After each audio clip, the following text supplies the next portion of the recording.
His name's Grant Dawson. He has competed over his career as a featherweight and as a lightweight. He's returning to lightweight, however, versus Leonardo Santos on March 20th, UFC Fight Night. Hello, Grant. How you doing? What's up, guys? Thanks for having me. No, thank you for doing this. And so I wanted to clear up because if you look at your 16-1 record, very, very impressive. It's been a featherweight, lightweight type of run. Are you now set to a division, or are you dipping your toe in the water with a possible return to featherweight? What can you tell us about the foreseeable future and what weight classes you plan on competing in? So for right now, it's going to be lightweight. I can't handle the cut to featherweight too many more times. And, you know, if it wasn't going to be now, it was just going to be in a year or so. So might as well save myself the embarrassment of possibly missing weight again or the pain of making weight again. We're going to move up, and I think I stack up fine with these guys. I feel like I've put on quite a bit of size just since the last time you guys saw me fight. It's been about 7 or 8 months since my fight with Nad, and I think you guys are going to see a sizable difference when I fight in March. Well, you've been handling your business, 16-1, and one would think, oh, well, he's fought 5 times in the UFC if you include Contender Series.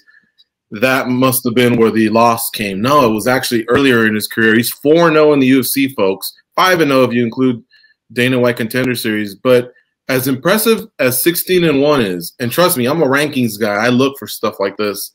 What I'm most impressed with is the 14 finishes. Yeah, man.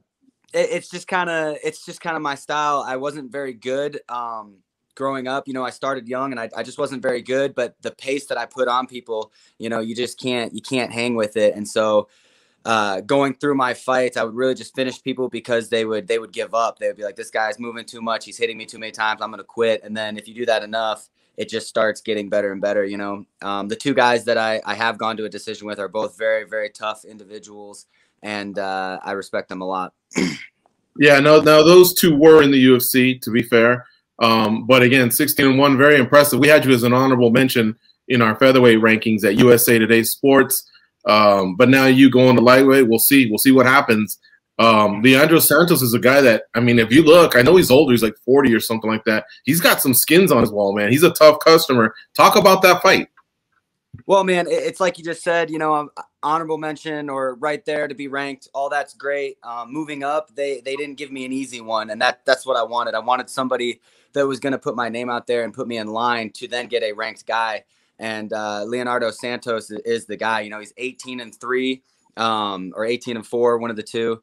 He's got a lot of great wins, and not just that, he was a really, really good jiu-jitsu guy. He's a 7-time Brazilian jiu-jitsu world champion. And they take their jiu-jitsu pretty seriously. So, he's legit. And I just think that having a great performance over him is really going to put my name out there. And it's really going to, shove me to the top 15 guys. And that's what I want. I want to fight good guys. I want to dominate good guys. And I want to show that I'm one of the best in the world, if not the best. Yeah, that guy's beating Adriano Martins, Kevin Lee, Tony, Rocco. Jeez, I spaced it on his name for a second there. Martin, yeah. I think when I said Adriano Martins, it threw me off. I go, 2 Martins? Okay. But yeah, he's good. And what I wanted to ask you, Grant, is that assignment that you have, it's going to serve you for your career, because I imagine you're bringing the specialists of all specialists. I mean, you already probably within your camp have great jiu-jitsu guys that can test you anyway. But the one thing I've noticed is when somebody has to go against someone formidable, like you say, who's competed on world stages in just grappling, after that, if you get past that, then it serves you well. Like, I'll give you an example. Masvidal, versus Damian Maia, I mean, he immersed himself just in jiu-jitsu. But like I say, he was already really good at jiu-jitsu. I believe Masvidal may even be a black belt, but there's like those different levels of jiu-jitsu. So I imagine that this opponent is going to serve a lot of purpose for you, throughout your career. Yeah, man. I would say so. He's definitely really good, and we definitely respect his jiu-jitsu. But I'm going to be completely honest with you. I'm not changing a whole lot. if we were to put on the gis and roll, he'd probably destroy me. There's plenty of guys that could probably out wrestle me in wrestling shoes and a referee, but we're not doing that. He's one of the best jiu-jitsu guys in the world, but I'm one of the best MMA guys in the world. And unfortunately for him, we're playing MMA, not jiu-jitsu. So I'm not going to change a whole lot. I think I'm one of the best grapplers in MMA. My style is one of the best for MMA. And I really think I'm going to prove that, I just can't see him sticking with my pace, and it's different. He can't grab my clothes. There's not a whole lot of danger factor that he has in MMA. And if you look, he doesn't have a whole lot of submissions in the UFC. It's actually more knockouts than anything. True that. All right. Well, sounds like you got this handled. Where do you do all of your camps in one gym, or do you run around, and do you even utilize the PI in stints of 2 or 3 weeks at a time? Tell me about all that, and who are all of the members that comprise your fight team, not just your head coach, but strength and conditioning. I want to know a little bit more about Grant Dawson. Man, I don't believe in doing your camp somewhere. If there was a better place that I felt I could get better at, I would go there full time. It's not, oh, hey, I have a fight, let's take this seriously. I take this seriously every single day. So I would rather, be at the gym 24/7 that I think is going to get me there. My head coach, James Krause, he's absolutely amazing. He's got everything figured out. He's one of the best coaches, if not the best coach in the world. And I have a lot of really great training partners that help me out. Guys that are like, at the lower level, but are just so ridiculously good. Guys who push me. And then even now we're breaking through. We have, I believe, 12 UFC fighters from Glory. And I train with all of them. I get my time in with those guys. Strength and conditioning wise would be the only other place that I go somewhere different, just because I would like to go to somebody who does know what they're doing, strength and conditioning wise. So I go to Exos, and it's basically just a strength and conditioning gym, 5 minutes from the gym. That's about as far away from Glory as I get. I have everything I need there, and I'm going to stay there. Grant, I heard you say at the last fight in the post presser, you used the word prospect to kind of describe yourself, and I was okay with it. But you've accomplished so much after, with that fight and what you've done so far in the stretch. Do you feel like maybe that last fight might have shed that prospect label off of you, or do you think this fight would be the one to do that? I think it'd be more so this one. I don't really know when you're a prospect and when you're a veteran. And, growing up on the regional scenes, there would be guys that have 2 fights in the UFC, went 0-2, got cut, and they call him a UFC veteran. I don't get it. He was 0-2 in the UFC. How is he a UFC veteran? So I don't really know where that ends, where the prospect ends and the veteran starts, or this happens or that happens. I feel like I have a lot of experience for how old I am, because I started a lot younger. So really, I'm just here to be world champion, and you guys can call me whatever you want to call me. James Krause is so good on just fighter intelligence, MMA knowledge within the cage, and not losing that. Have you thought about visualization in your head? Have you already pictured the finish in this fight? And can you maybe share what you see? Man, I'm going to be completely honest with you. There's really not a day that goes by that I don't think about some form of MMA, whether it's me fighting this guy, me fighting the next guy, what's going to happen after this. I think about my teammates fighting, what they're going to do, how they're going to beat their guys, and what they're going to do next to get to the UFC. So, yeah, I've seen a lot of different ways for me to finish this fight. I will finish this fight, though, and I don't know why. I don't think this is very realistic, but for some reason, I just keep seeing myself armbarring him, which is weird because I don't have a lot of armbar finishes. Now, when we talk about the streak that you're on, like George mentioned, some of it's featherweight, some of it's lightweight. How do you feel that carries over now that it looks like you're going to stay in this division for a little bit?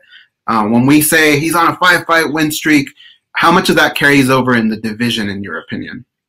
Man, this is really a what have you done for me lately sport. My opponent is on an 8-fight or 9 or 10-fight win streak. He's undefeated in the UFC. He's 8-0 in the UFC.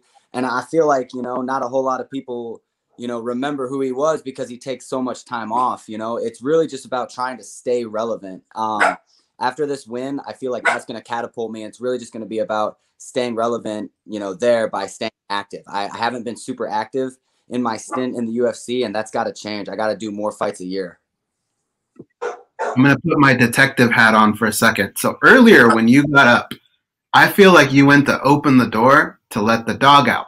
And it kind of cracked me up because you don't know in this COVID-19 era how many interviews we've done. We're in the same house. He's downstairs, I'm upstairs. Oh, really? But how many times we've had to kind of ask you guys a question and put you on the full screen while one of us is running around trying to open a door or bring our dog downstairs. He's 17 years old, but I started laughing because the other day we were interviewing Daniel Cormier and a pigeon flew in our house.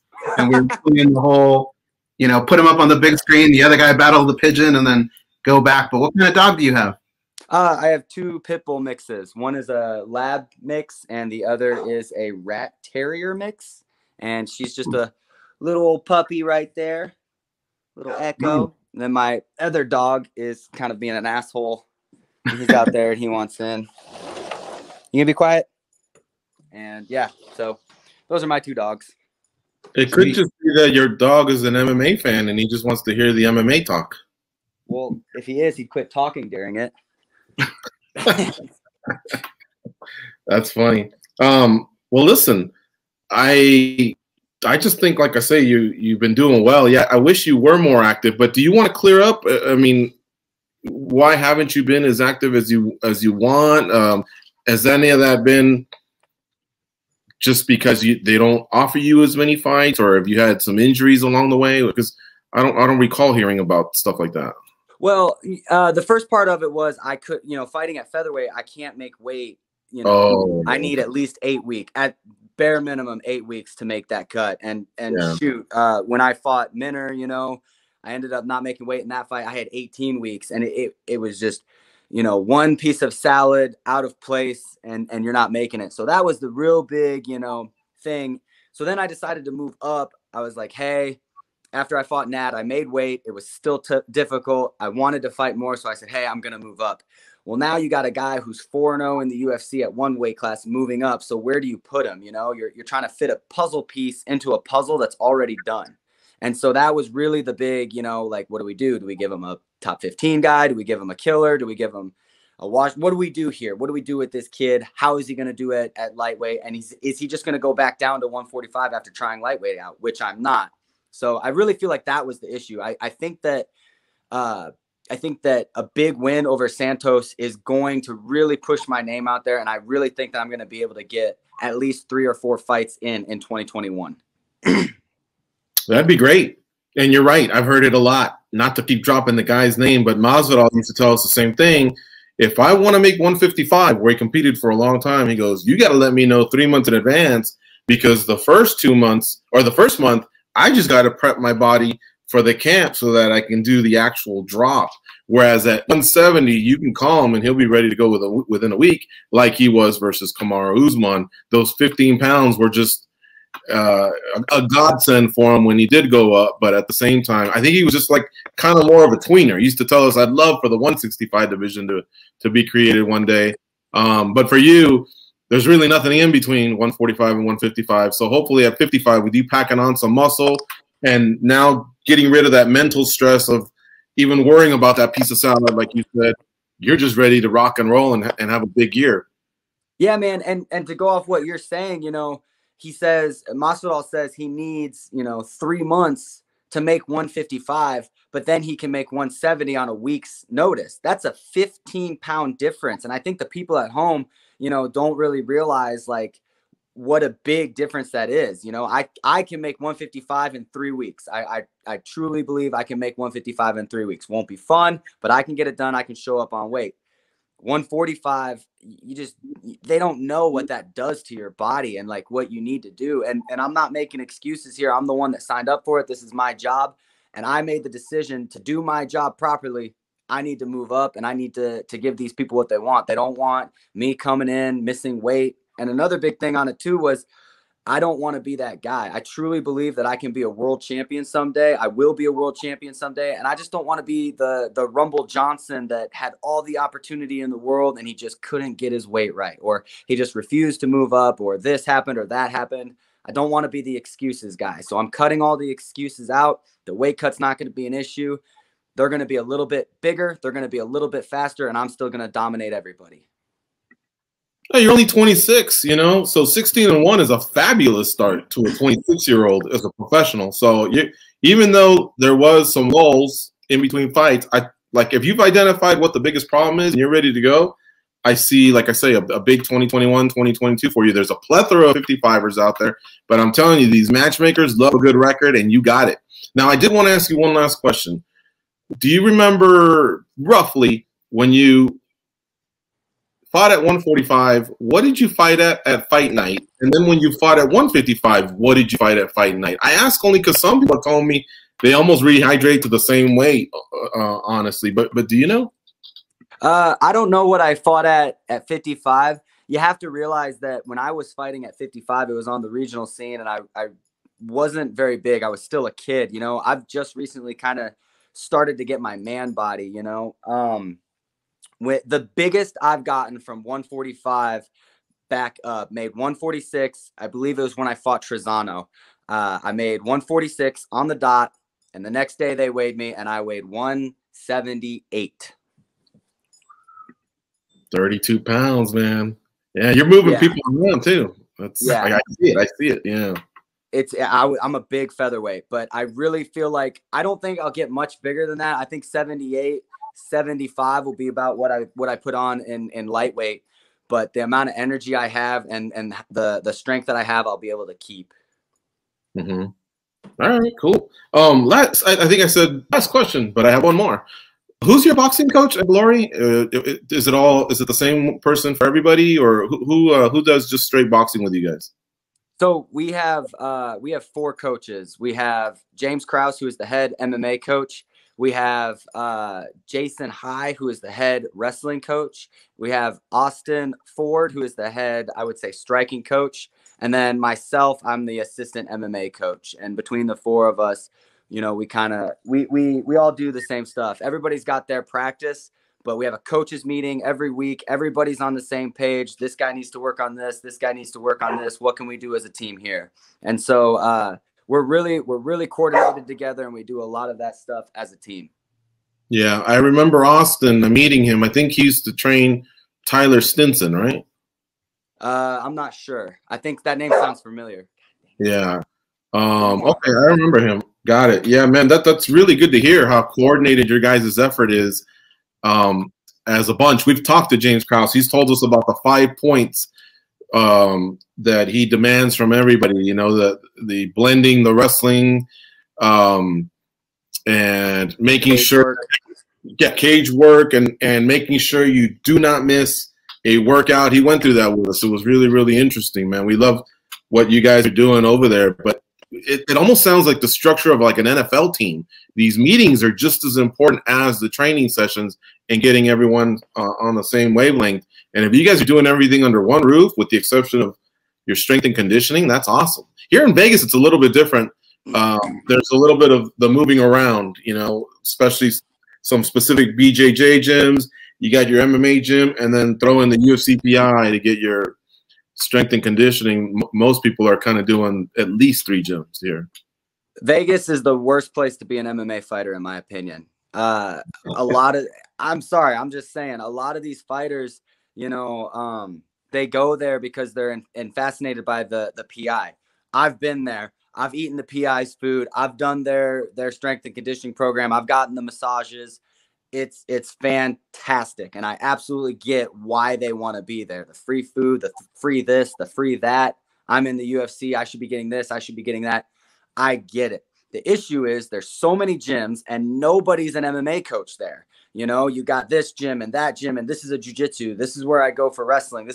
And nobody's coordinating with each other because they don't have to, because everybody's got to go certain places and do certain things. And so now, you know, you're fighting this guy and you don't have a coach that's telling you, hey, we need to stay away from this. We need to work on this. So then you go to your jiu-jitsu coach who's like, hey, pull guard and throw this triangle up, when in reality, you're not going to triangle this dude. There's just no coordination. And if you see the fighters that go there, the world-class fighters that go there, a lot of them start declining. I really, really, really like Joseph Benavidez. I'm a huge fan of his. But if you've noticed, since he moved to Vegas, I feel like he started to decline in what he's doing. You know, his stance looks weird. His cardio and everything is great, but his technique is getting kind of off. And I feel like that's a big reason to do with it. One of my teammates, Tim Elliott, trained there for 3 years, had 0 wins. 3 years in Vegas, 0 wins. Came back to glory for 2 weeks, picked up his first win. Coincidence? I think not.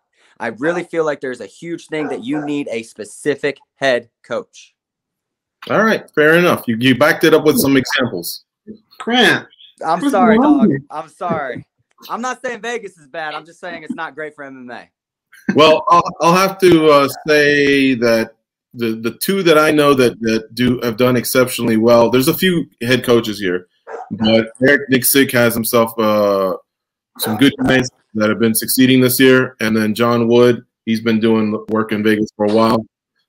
But your point's taken. Like I said, you backed it up with examples. I'm a huge Joseph Benavidez fan as well, so I remember his Team Alpha Male run, and I know about his Vegas run. But listen. Last thing here before we bounce. I know, like that's like the third time I said it, but how could we not address? Are the Chiefs going to the Super Bowl, or are the Buffalo Bills going to come in and ruin the party? Hey, shoot us straight. You shot us straight this whole time, so don't just homer. Tell us how it's going to go down. Man, I got to tell you, the Chiefs, I got to go with the Chiefs, man. And I don't know a whole lot about football. I really only do watch the Chiefs. I just feel like our power team is too good. We got Patrick Mahomes, Tyreek Hill. Like, I just feel like they're too good of a team. I think the Chiefs are going to win again this year. Thank you so much for the time today, man. Great having you here on the show. Good luck in your camp. I mean, I don't have to wish you good luck. You guys work hard over there at that gym. So just have a safe camp. And I guess this fight's going to take place in Vegas is what I'm hearing. So we'll see you in a few weeks. All right. That sounds awesome. Thank you so much, guys, for having me on. I love it. Take care. We'll see you.